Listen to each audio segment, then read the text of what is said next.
Hello बच्चों, कैसे हो? सब बढ़िया होंगे, ज़बरदस्त होंगे, मस्त होंगे।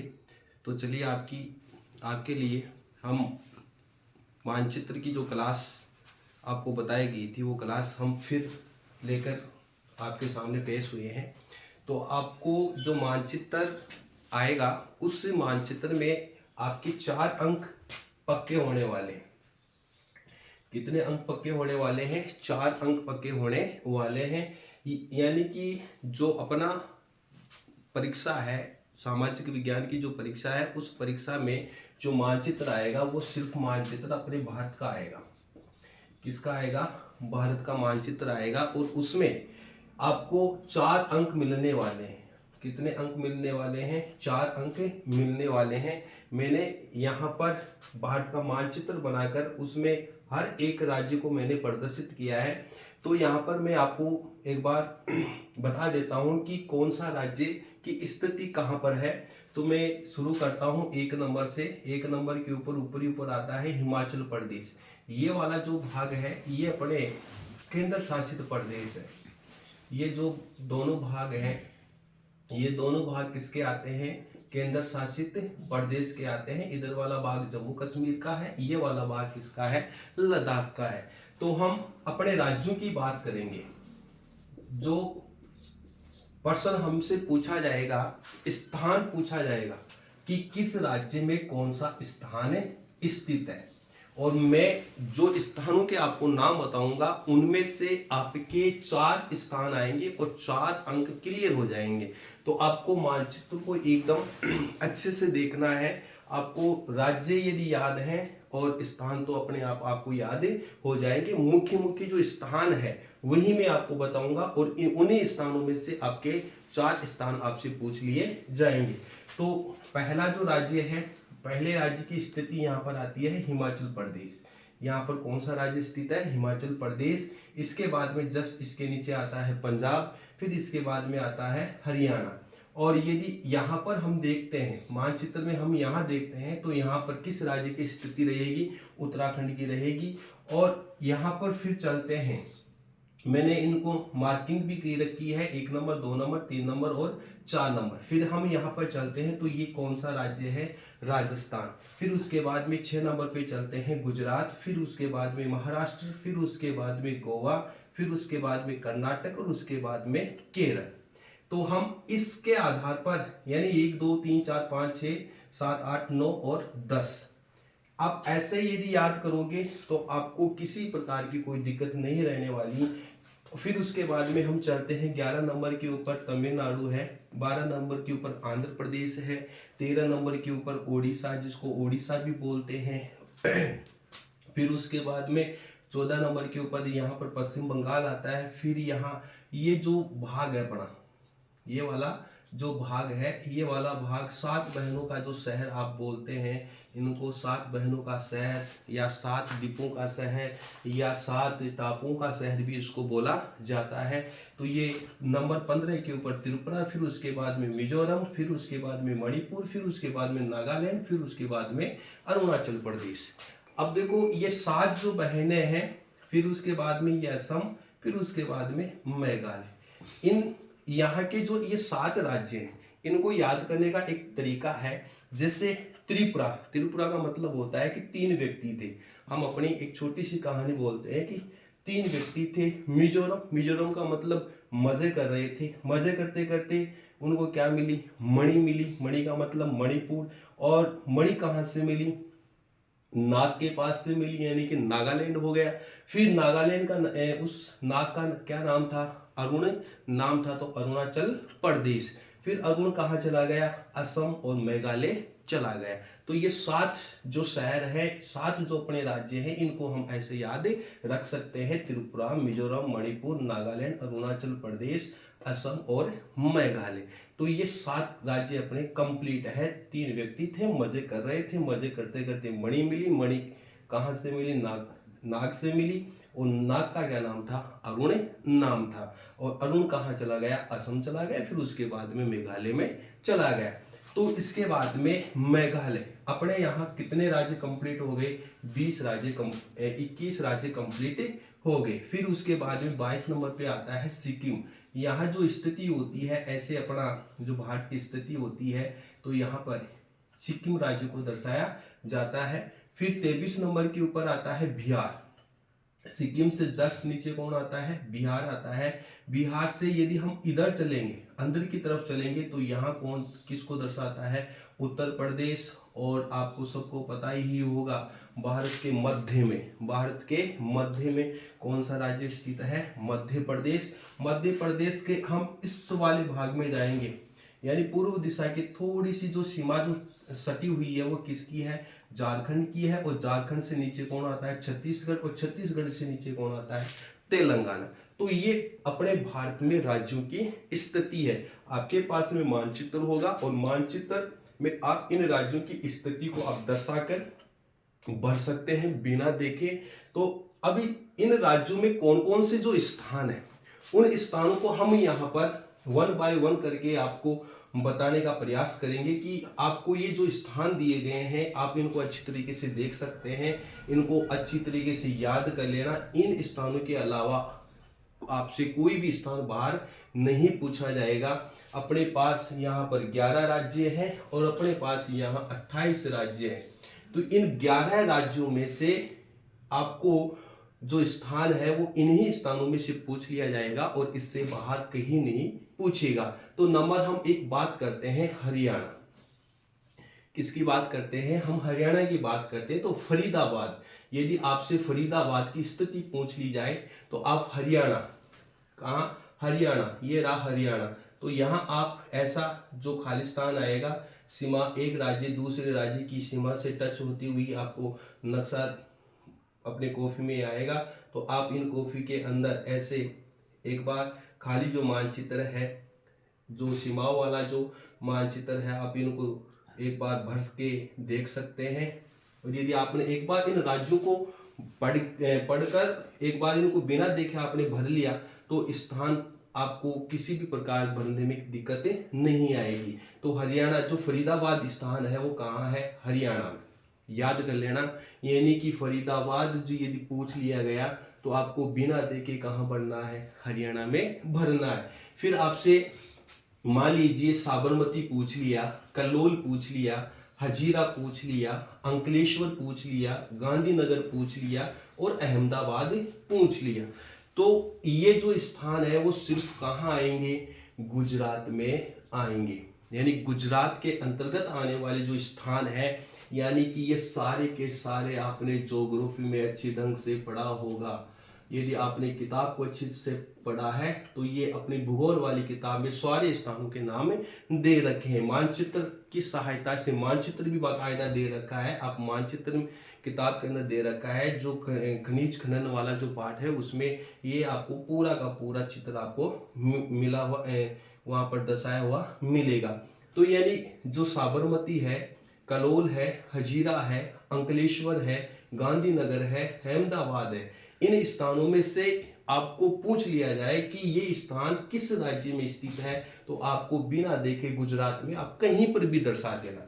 ये नहीं है कि ऊपर है कि नीचे है, दाएं है बाएं है, आप कहीं पर भी दर्शा देना, आपका 1 नंबर पक्का है। आपको सिर्फ दर्शाना है। यानी कि कौन कौन से स्थान आ जाए? साबरमती, कलोल, हजीरा, अंकलेश्वर, गांधीनगर और अहमदाबाद। ये स्थान में से कोई एक आपसे पूछता है तो आपको कहां दर्शाना है? गुजरात में दर्शाना है। फिर उसके बाद में 3 नंबर के ऊपर चलते हैं महाराष्ट्र। महाराष्ट्र के अंतर्गत जो पूछे जाने वाले जो स्थानों के नाम है वो कौन कौन से स्थान है? चंद्रपुर, नागपुर, भुसावल, मुंबई हाई, रत्नागिरी, भंडारा, बशीम और ट्राम्बे। ये जो स्थान है, ये स्थान आपको किस राज्य में भरना है? महाराष्ट्र राज्य में भरना है। आपको स्थानों को नाम याद कर लेना। गिने चुने 30-40 स्थान है। इन 30-40 स्थानों में से आपके 4 नंबर अंक कंप्लीट है, कोई रोकने वाला नहीं है। यदि आपने इन स्थानों को अच्छी तरीके से याद कर लिया और उसका राज्य आपने याद कर लिया तो आपको 4 नंबर काटने वाला कोई भी नहीं है। तो महाराष्ट्र में आने वाले जो स्थान है वो कौन कौन से हैं? चंद्रपुर है, नागपुर है, भुसावल है, मुंबई हाई है, रत्नागिरी है, भंडारा है, बसिन है और उसके बाद में ट्रोम्बे है। फिर उसके बाद में 4 नंबर पर कौन आता है? कर्नाटक। कौन आता है? कर्नाटक। अब कर्नाटक के अंदर जो स्थान है वो कौन कौन से पूछे जाएंगे आपसे? चित्रदुर्ग। कि आपसे मानचित्र में दे दिया जाएगा कि चित्रदुर्ग कहाँ है, फिर कुंदेमुख कहाँ है, फिर शिवमोग्गा कहाँ है, बल्लारी कहाँ है, चिकमंगलू कहाँ है, चिकमंगलुरु कहाँ है। तो ये जो स्थान है ये सारे के सारे स्थान है चित्रदुर्ग, कुंदेमुख, शिवमोग्गा, बल्लारी और चिकमंगलुरु कहाँ है? कर्नाटक में। इतनी बात आपको अच्छी तरह से समझ में आ गई होगी। मैंने जो स्थान दिए हैं इन स्थानों के साथ साथ में आपको राज्य भी मैंने दर्शा दिए हैं, तो आपको ज्यादा परेशानी नहीं होगी। आपको सिर्फ स्थानों को याद करना है और ये जो स्थान है वो किस राज्य में है इतना ही आपको याद रखना है। और इन्हीं स्थानों में से आपसे 4 स्थान पूछ लिए जाएंगे और इन स्थानों के अलावा आपसे कहीं से भी बाहर से नहीं पूछा जाएगा। तो आंध्र प्रदेश, अगला जो राज्य की बात करते हैं हम, आंध्र प्रदेश की बात करते हैं। इसमें वेलोर और विजयवाड़ा, नेलोर और विजयवाड़ा ये दोनों जो स्थान है, ये दोनों स्थान कहाँ है? आंध्र प्रदेश है। फिर उसके बाद में ओडिशा, ओडिशा राज्य की हम बात करते हैं तो ओडिशा के अंतर्गत आने वाले जो स्थानों के नाम है वो कौन कौन से स्थान है? कोरापुट, मयूरभंज और केंदुझर। कौन सा है? केंदुझर। ये तीनों जो स्थान है वो किस राज्य में स्थित है? ओडिशा राज्य में स्थित है। फिर इसके बाद में झारखंड और उड़ीसा, ये जो मैंने एक जो साथ लिखा है, ये जो दोनों राज्य हैं झारखंड और उड़ीसा जो राज्य है, ये झारखंड लोह ऐसक पेटी, ये भी आपसे पूछी जा सकती है कि झारखंड लोह ऐसक पेटी कहाँ स्थित है। 1 नंबर भी पूछा जा सकता है या मानचित्र में भी आपसे पूछा जा सकता है कि झारखंड लोह ऐसक पेटी कहाँ स्थित है। तो ये झारखंड और उड़ीसा, ये रहा झारखंड और ये रहा ओडिशा, इनकी सीमा के ऊपर झारखंड लोह ऐसक क्या है? पेटी जो है वो स्थित है। ऐसक पेटी किसकी ऐसक पेटी है? लोहा ऐसक की क्या है? पेटी स्थित है, यानी यहां से लोहा ऐसक भरपूर मात्रा में निकाला जाता है। फिर उसके बाद में उत्तर प्रदेश की हम बात करते हैं तो उत्तर प्रदेश में नरोरा, रियाहंद और जमशेदपुर, ये जो जमशेदपुर है वो पीछे वाली एग्जाम में पूछा गया है। पीछे वाली जो एग्जाम है उनमें कई बार पूछा जा चुका है कि जमशेदपुर किस राज्य में स्थित है। आपसे ये पूछा नहीं जाएगा कि जमशेदपुर किस राज्य में स्थित है। आपको मानचित्र देंगे और मानचित्र के साथ साथ में 4 स्थान देंगे और आपसे पूछा जाएगा कि ये 4 जो स्थान है वो कहाँ कहाँ स्थित है। तो नरोरा, रियाहंद और जमशेदपुर ये तीनों कहाँ स्थित है? उत्तर प्रदेश में। फिर इसके बाद में मध्य प्रदेश की बात करते हैं। मध्य प्रदेश जो राज्य है उसकी बात करते हैं। मध्य प्रदेश में अमरकंटक है, बालाघाट है, झाबुआ है, विजयपुर है और क्या है? कटनी। ये जो क्षेत्र है ये किस राज्य में स्थित है? मध्य प्रदेश राज्य में स्थित है। फिर हम बात करते हैं छत्तीसगढ़ की। अगला जो राज्य आता है छत्तीसगढ़। इस छत्तीसगढ़ में विशाल बिलासपुर है, बेलाडीला है, मेकाल झील है और ये जो तीनों स्थित है, ये तीनों जो क्षेत्र वो कहाँ स्थित है? छत्तीसगढ़ में स्थित है। आपको अच्छे ढंग से पढ़ना है इनको, तरीके से आपको कॉपी में इनको राइट कर लेना। फिर इसके बाद में 1-2 बार इनको बिना देखे आप मानचित्र में दर्शाओगे तो तीसरी बार ये अपने आप ही आपको यादें हो जाएंगे। फिर उसके बाद में हम झारखंड की बात करते हैं तो हजारीबाग, कौन सा बाग है? हजारीबाग कहाँ स्थित है? झारखंड में स्थित है। फिर तेलंगाना की बात करते हैं तो तेलंगाना की बात करते हैं तो ये तेलंगाना कहाँ स्थित है? कोटागुंडम में स्थित है। तो बच्चों ये आपके लिए 4 नंबर क्लियर है। यदि आपने भारत की जो स्थिति के अंतर्गत आने वाले जो राज्य हैं, ये राज्य यदि आपको भरना आता है अच्छे ढंग से तो इनमें से जो ये स्थान आपसे पूछे गए हैं, इन स्थान को आपको भरने में किसी भी प्रकार की कोई दिक्कत रहने वाली नहीं है। यदि देख लीजिए एक बार फिर से इनको मैं रिवाइज करवा देता हूँ। हरियाणा में जो फरीदाबाद है, फरीदाबाद में फरीदाबाद कहाँ स्थित है? हरियाणा में। साबरमती, करोल और हजीरा ये कहाँ है? गुजरात में। इसके बाद में अंकलेश्वर, गांधीनगर, अहमदाबाद ये भी कहाँ है? गुजरात में है। चंद्रपुर, नागपुर और भुसावल ये भी कहाँ है? महाराष्ट्र में। मुंबई, रत्नागिरी, भंडारा, बसिन, ट्राम्बे ये भी कहाँ है? महाराष्ट्र में। चित्रदुर्ग, कुंदेमुख, शिवमोग्गा, बल्लारी और चिकमंगलुरु ये कहाँ है? कर्नाटक में। फिर नेल्लोर और विजयवाड़ा की बात की जाए तो ये भी कहाँ है? आंध्र प्रदेश में है। फिर उड़ीसा की हम बात करते हैं तो उड़ीसा में कोरापुट, मयूरभंज और केंदुझर। और इसके साथ साथ में झारखंड और उड़ीसा की सीमा के ऊपर कौन स्थित है? झारखंड लोहे ऐसक जो पेटी है वो झारखंड और उड़ीसा की जो सीमा है उस सीमा के ऊपर स्थित है। उसके बाद में ये तलचर जो है ये भी कहाँ है? उड़ीसा में स्थित है। फिर उसके बाद में उत्तर प्रदेश की बात करते हैं तो नरोरा है, रियहंद है, जमशेदपुर है, ये कहाँ स्थित है? उत्तर प्रदेश में स्थित है। फिर उसके बाद में मध्य प्रदेश की बात करते हैं तो अमरकंटक, बालाघाट, झाबुआ, विजयपुर और कटनी ये कहाँ स्थित है? मध्य प्रदेश में। छत्तीसगढ़ राज्य की हम बात करते हैं तो ये कहाँ स्थित है? बिलासपुर, बेलाडीला और मेकाल झील ये तीनों के तीनों जो क्षेत्र है वो कहाँ स्थित है? छत्तीसगढ़ राज्य में स्थित है।